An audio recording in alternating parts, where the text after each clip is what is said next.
Olá, meu povo. Vamos lá continuar o nosso conteúdo. A partir agora da página 377, sobre tigres asiáticos. Na aula passada, nós vimos características da economia do Sudeste e do Leste da Ásia. Vimos, assim, no geral, né? Aí separadamente vimos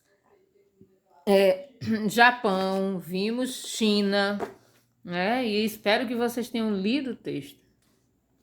Vamos agora ver sobre os tigres asiáticos. Primeiramente, por que tigres? Tigre dá a ideia de aquilo que é forte, né?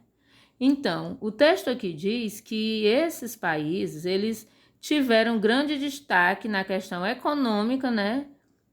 Na economia devido ao destaque industrial nas últimas décadas. Por isso que eles são considerados como tigres asiáticos. São países? Nem todos. Aí nós vamos ver. Os primeiros tigres asiáticos foram esses que estão marcados aqui: Coreia do Sul, Taiwan, Hong Kong, que não é um país, diga-se de passagem, é um estado da China, né, uma cidade da China, e Singapura. Então, esses são os primeiros tigres asiáticos, né? Ainda no início, na metade do século XX. Só que assim, bem no início, eles eram considerados atrasados, né? Nas questões econômicas e tecnológicas. Só que aos poucos eles foram dando aquela, assim como a China, deu abertura aos processos de industrialização. Fez com que os outros países ricos, como no caso Estados Unidos e Japão, que estava mais próximo, fez com que eles investissem, né? E então eles passaram a aumentar a sua produção em larga escala na questão industrial, e a partir de 1990 já ficaram conhecidos como tigres asiáticos, né? Então, assim, só que ainda no início eles ainda passaram por essa dependência, né? Eles ainda dependiam um pouco desses países grandes, né? Estados Unidos e Japão. Mas aos poucos eles foram, né, ganhando, né, um destaque, né, a nível global. E aí diz o quê? Que na década de 1980, uma segunda geração de novos tigres, né, despontou, ou seja, outros países também passaram a ser considerados tigres, porque eles também pegaram, adquiriram essa independência, não, mas deram essa abertura aos mercados, né? E fez com que surgissem esses novos. Quais são esses novos? O texto aqui diz separadamente Tailândia, Malásia e Indonésia. Então, Tailândia, Malásia e Indonésia foram os novos, né, surgidos. E aí ele diz o quê? Que no século XXI, já agora, mais recente, Filipinas e Vietnã também apresentaram desenvolvimento econômico. O mapa no livro de vocês mostra também. Marcado de verde, né, os novíssimos tigres, né, Filipinas e Vietnã. Também entraram com essa questão de desenvolvimento, né, industrial, ou seja, deram abertura a larga escala de produção industrial.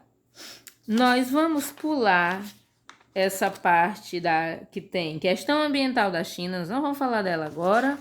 Nós vamos pular lá para a página 382, onde fala de Ásia Central e Setentrional. Que localização é essa da Ásia? É exatamente o nome já diz, centro-norte, setentrional, lembrando dos pontos cardeais, é o norte. Então, vocês podem ver aqui que a Rússia é um país muito grande, mas ela toda não faz parte da Ásia, como eu disse, devido ser um país tão grande, foi dividido, né? Vou pegar aqui a canetinha, ó. Isso tudo é Rússia, né? Isso tudo é Rússia. Só que devido à sua grande extensão pelas características também, notou-se que essa Rússia aqui, que está nesse lado aqui, ó, mais voltado para a Europa, tem mais característica, é mais industrializado, tem mais característica de Europa. Essa Rússia aqui de vermelho é a Rússia asiática, não só porque está mais do lado do Japão, não, é pelas características históricas, características de clima, tem populações mais pobres, então por toda essa questão. Mas os aspectos naturais contam, não só os econômicos, não só os históricos, né? Mas tudo isso conta. Então, a Rússia é separada em Rússia, parte Europa, parte asiática é separada aqui pelos Montes Urais, uma cadeia de montanhas que tem do norte ao sul, e isso fez com que facilitasse essa separação, tá ok? Então, continuando. Essa parte aqui, né, é a Rússia asiática. Quais são os outros países que o texto diz? Cazaquistão, Quirguistão, Tadjikistão, Turcomenistão e Uzbequistão. Todos esses que tem esse final aqui, o nome bem característico, eles faziam parte da chamada União Soviética, União das Repúblicas Socialistas Soviéticas. Mais à frente, que será o próximo capítulo, não, mas daqui a uns 3 capítulos a gente vai estudar sobre a Europa e a gente vai entender como que aconteceu essa separação de Europa Oriental e Europa Ocidental. Uma que era socialista, que era a URSS, e a outra capitalista. A gente vai entender. Então, de já eu digo, esses países que hoje fazem parte da Ásia Central e Setentrional junto com a Rússia, antes tudo era a União Soviética. E aos poucos, 1991, o texto fala que eles foram conquistando, né, a sua independência. E aí eles deram abertura, né, a questão de o mercado, né, foi se abrindo devido à grande potência que eles são e grandes exportadores de petróleo e gás natural e outros recursos minerais. Então, o carro-chefe da economia desses países são os recursos minerais, tá ok? Isso faz com que eles tenham grandes indicadores, né, na economia. Mas mesmo assim, é uma região que a população tem uma parte da população que ainda é bem agrária, trabalha mais com a questão de agricultura. Então, dependendo da localização, os países mais próximos do Mar Cáspio, como mostra aqui, né, a localização do Mar Cáspio, aí aqui os países que estão aqui, vou pegar a canetinha. Os países aqui ao redor do Mar Cáspio são os que mais se utilizam desse petróleo, dessas riquezas minerais. A outra regiãozinha aqui, ó, mais aqui... A outra regiãozinha aqui, ó, mais aqui nessa parte aqui da Rússia, é uma região que as pessoas já vivem mais de agricultura. E a parte norte, total, vivem numa condição que nem sempre conseguem produzir devido ao frio, né? Devido ao solo não ser propício para isso. Nós temos agora aqui o sul da Ásia. Então, como é a economia do sul da Ásia? Na verdade, o destaque maior para o sul da Ásia, como vocês podem ver aqui, existem os outros países, né? São vários países, né? Aqui, ó, juntamente com a Índia, mas a Índia é o destaque, como diz aqui. A Índia é que tem um cenário tem um destaque internacional, né? Devido à sua potência nuclear, né? Na região do Paquistão também. Então, diz aqui que, de modo geral, com exceção da Índia, os outros países da região apresentam economia baseada na exportação de matérias-primas, produtos agrícolas, como o próprio livro de vocês, né, página 383, mostra a plantação de arroz em Bangladesh. Então, com exceção da Índia, que tem aquela parceria com a China de trabalhar com alguns produtos industrializados, o restante da economia do sul da Ásia é mais agricultura, ou seja, setor primário, tá ok? E aqui eu coloquei a imagem da Índia só para vocês, porque o texto na página 384 dá um destaque. Então diz que a Índia começou a se apresentar com um expressivo crescimento econômico a partir da década de 1990, com a diversificação da indústria, redução das tarifas, né, e barreiras comerciais, com uma maior autonomia. Então, as empresas, as multinacionais, né, a partir dos produtos de tecnologia de informação, os softwares, os hardwares, isso fez com que crescesse, a sua economia se transformasse, né? Mas na região do sul da Índia, tirando a Índia, que tem um destaque industrial, Paquistão, com a questão da nuclear, os demais são atividades da agricultura, do setor primário. Tá ok? Prestem atenção, nós vamos pular a página 385, que fala sobre Oriente Médio. Por quê?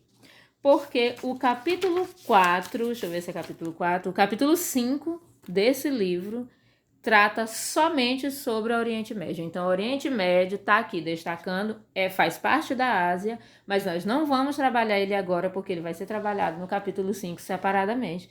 E mais à frente vocês vão entender por quê. Então, nós vamos agora para a página 387, que fala sobre os contrastantes indicadores socioeconômicos.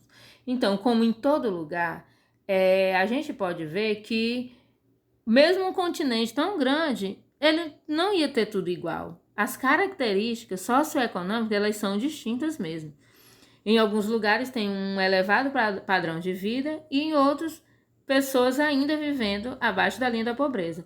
Eu coloquei essas duas imagens aqui, são dos mesmos lugares, não são as mesmas, mas são dos mesmos lugares que tem aqui no livro de vocês. Eu estou mostrando aqui a favela, né, em Mumbai, que é considerada a maior favela, né? Não sei se alguma já ultrapassou, mas até aqui, ó, observe-se, a maior favela do mundo é em Mumbai, na Índia. Então, isso é foto de 2015, então ainda é considerada a maior favela do mundo. E olha a diferença com Singapura, né? Que você pode ver que é um contraste. De um lado, uma população bem pobre, do outro, né? Uma população bem mais, com casas, prédios luxuosos. E o texto diz, com exceção das populações japonesa, sul-coreana e israelense da Singapura, a população dos demais países asiáticos apresentam baixo índice de desenvolvimento humano. Ou seja, o IDH é bem baixo ainda, é de países subdesenvolvidos a emergentes, no máximo. Nem emergente, na verdade, porque emergente é a China, Índia, né, que a gente considera emergente, que já está no nível de emergente. Aí diz, de modo geral, o Japão se destaca por apresentar elevado índice de indicadores socioeconômicos. Então, o principal país da Ásia em questão de índice de desenvolvimento humano é Japão.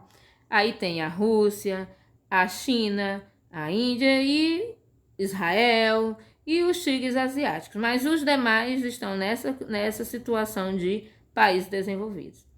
Ele fala, né, que tem também a região dos Emirados Árabes, né, que tem aquela riqueza, mas tem esse desnível tão grande, né, de condições, né, socioeconômicas.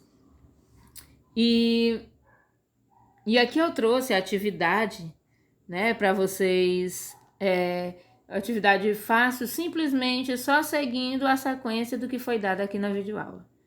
Leiam o texto, assistam a videoaula 1, 2, 3 vezes. Se vocês não fizerem isso, vocês não vão entender o conteúdo. E por isso mesmo as provas, as notas não foram lá essas coisas. Outro detalhe, tem principalmente turma nono ano. Uma pequena parte está entregando a atividade e vocês vão ficar com nota baixa. Inclusive, primeira e segunda nota já foi lançada e a gente não tem muito o que fazer, porque a gente passa a atividade e vocês não estão entregando. Muito simples. Responda no caderno, tire a foto e envie para o meu e-mail ou para o meu WhatsApp. Simples assim, tá ok? Então, não tem dificuldade nenhuma. Então, eu desejo a vocês boas atividades e se tiverem alguma dúvida, né, me procure, tá ok? Até mais!